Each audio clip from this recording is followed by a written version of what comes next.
Ժողովուրդ օրաթերթը գրում է. 2024 թվականը ազատումներով սկսած Նիկոլ Փաշինյանը ազատված մարզպետին, որ սկանդալով հեռացել էր հենց ինքը, ամիսներ անց իրեն խորհրդական դարձրեց։ Արամ Խաչատրյանը մինչև Լոռու մարզպետ դառնալը 2018 թվականի դեկտեմբերի 9-ին ԱԺ պատգամավոր է ընտրվել «Իմ քայլը» կուսակցությունների դաշինքի թիվ 9 ընտրատարածքի տարածքային ընտրական ցուցակով։ Մինչ այդ 2018 թվականին Լոռու մարզպետի տեղակալն է եղել։ 2012-ից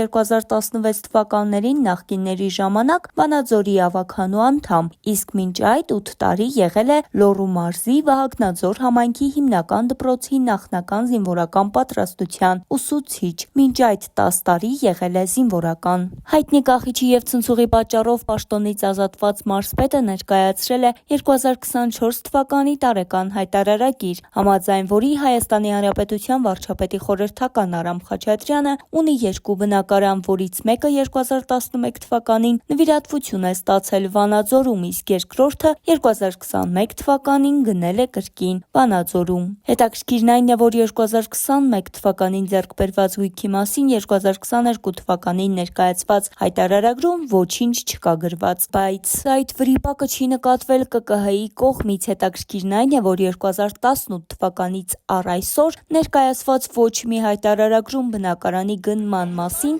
տեղեկություններ չկան, մասնավորապես դրա արժեքի վերաբերյալ։ Խաչատրյանի հետ համատեղ բնակվող դուստրը Աննա Խաչատրյանը հայտարարագիր է ներկայացրել, որի համաձայն 1.639.000 դրամ աշխատանքի վարձատրություն է ստացել Լոռու մարզի Վանաձորի համայնքապետարանից, որտեղ նախկինում աշխատել է հայրը։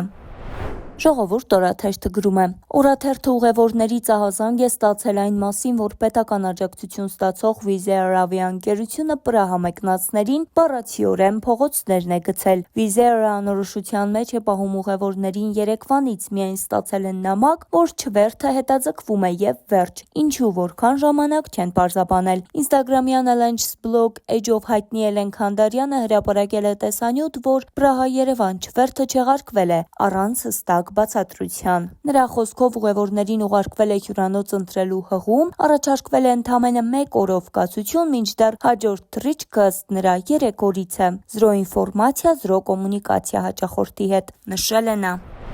Դե ինչ այսօրվա համար այսքանը, ավելին իմանալու համար հետևեք Օրագիր Նյուզին։